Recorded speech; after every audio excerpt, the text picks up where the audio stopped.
une fois, dans un monde oublié, un vaste royaume où le grain de folie des hommes pouvait encore s'exprimer. Il était couvert de forêts où le gibier abondait et où régnaient en maître la magie, les sorcières, sorciers et les fées. Le roi de tous les gibiers qu'abritait la forêt était un cerf mâle très âgé, un 18 corps, qui était diablement habile pour tromper les chasseurs et portait à son front une tache blanche en forme de feuille de chêne. On le nommait donc, depuis fort longtemps, le cerf-feuille. Pour régner sur un royaume, il faut un roi. Celui-ci s'appelait le roi Mandragore, un drôle de branquignol, fou de chasse et qui avait déclaré la guerre au cerfeuil. Toutes les nuits, il rêvait de pouvoir accrocher sa tête empaillée au-dessus de sa cheminée, dans la salle à manger du château. Tous les jours que Dieu fait, il partait tôt le matin pour des parties de chasse endiablées. Mais il ne croisait jamais son ennemi juré. Jusqu'au jour où, enfin, ils se retrouvèrent face à face. Le cerf, acculé, regardait le roi dans les yeux, semblant le défier. Le roi, voyant cela, descendit de sa monture pour l'affronter au corps à corps avec une simple dague. L'animal le dévisagea et poussa un cri. L'homme voulut lui planter sa dague dans le cœur, mais l'animal bougea et l'arme se planta dans son épaule. Juste à ce moment, une épaisse fumée s'éleva et, à la place où le cerf se tenait, un homme en tenue de sorcier apparut. Il avait de longs cheveux blancs et une longue barbe immaculée elle aussi.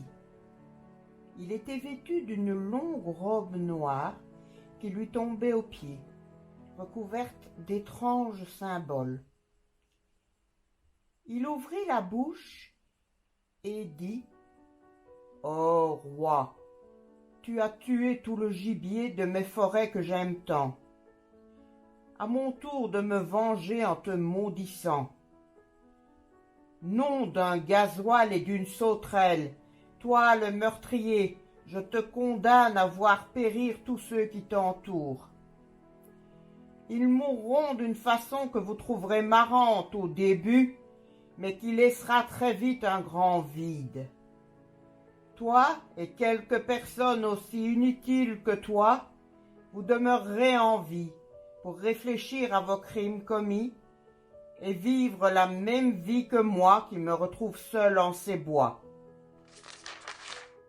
En entendant ces mots, le roi éclata de rire en rétorquant: « Baliverne que la magie et les sorciers, je ne crois point en tout cela. Je prends le risque. » Et il rentra chez lui.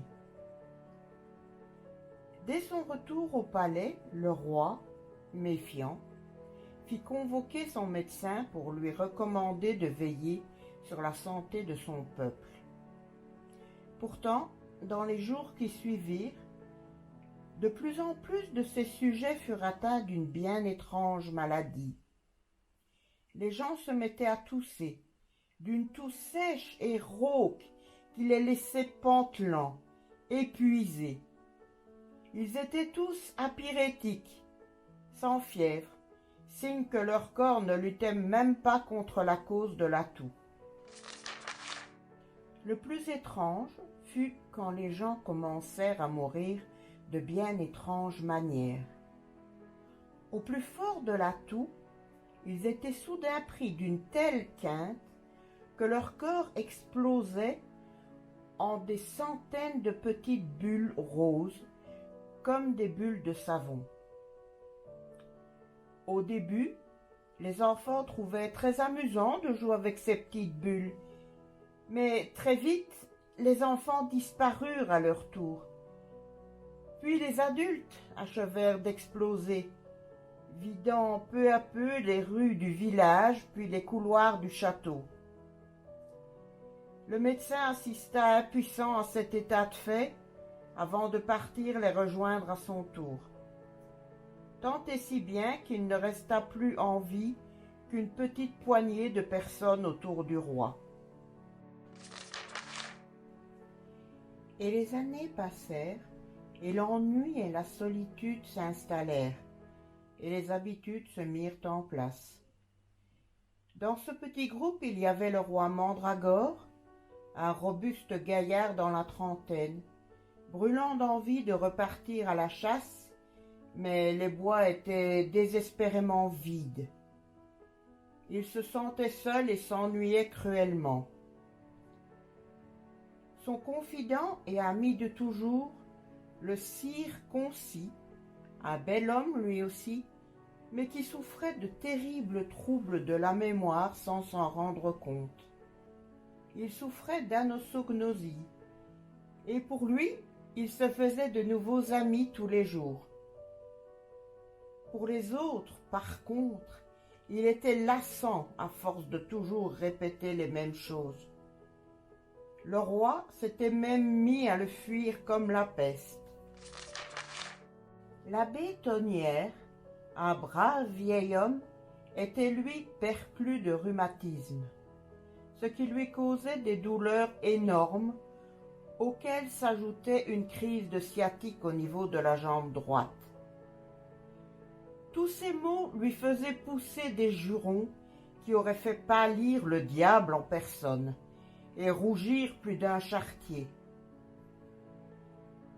Il y avait aussi le général Lopette et son chien Furax, un superbe husky qui n'était plus tout jeune, ainsi que son maître. Le bonhomme qui jadis terrorisait tous les conscrits du royaume par sa rigueur et sa cruauté, ne faisait plus aujourd'hui que des bulles de salive avec sa bouche, assis au soleil en caressant son chien. Le dernier membre du groupe était la cuisinière, Miss Tinguette, un laidron auprès de qui n'importe quelle sorcière eût paru gracieuse. Elle cuisinait toujours les mêmes plats, les préférés du roi, des ragoûts et du cassoulet. Mais sa spécialité était les cuperdons, que le roi consommait en grande quantité, car il en raffolait.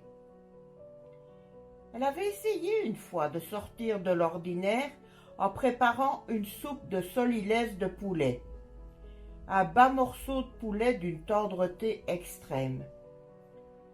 Le roi fit semblant d'y goûter et lui envoya le contenu de son assiette à la figure, en lui ordonnant de ne plus jamais recommencer, ce qui fut fait.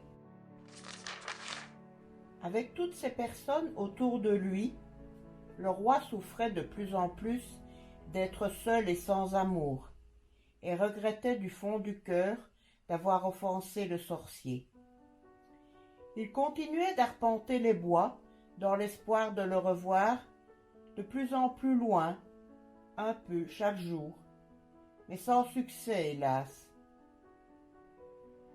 Un jour, ses promenades l'amenèrent sur une plage où une mer d'huile clapotait doucement. Et c'est là qu'il la vit, blonde, un regard bleu azur, paresseusement allongée sur le sable. Elle le regardait, elle aussi. Immédiatement, il sut qu'il était amoureux, éperdument, sûrement et pour toujours. Mais c'est alors qu'il remarqua un léger détail. La belle n'avait pas de jambes, mais bien une queue de poisson. Il voulut se précipiter vers elle, la supplier de rester avec lui, mais elle prit peur, se redressa et plongea dans les vagues. Fou de désespoir, il essaya de la rattraper, mais que peut un simple mortel face à une sirène dans l'eau? Les jours suivants, puis les semaines, puis les mois, il revint sur cette plage, crier son chagrin et sa douleur à la mer si cruelle.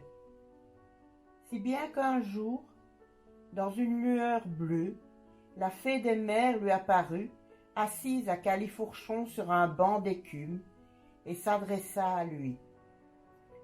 « Roi Mandragore, je connais ton histoire et ta malédiction. Tu as assez souffert maintenant. J'en ai parlé avec le sorcier des bois et je suis parvenu à le convaincre. Tu mérites d'être heureux. J'ai décidé d'exaucer ton souhait le plus cher. Sache prendre soin d'elle et la rendre heureuse. » À ces mots, une jeune fille sortit de l'eau. Il la reconnut tout de suite, bien que la queue de poisson ait laissé la place à de jolies jambes. Elle lui sourit, et c'est depuis ce jour qu'ils ont vécu heureux et ont eu plein d'enfants, au moins 2.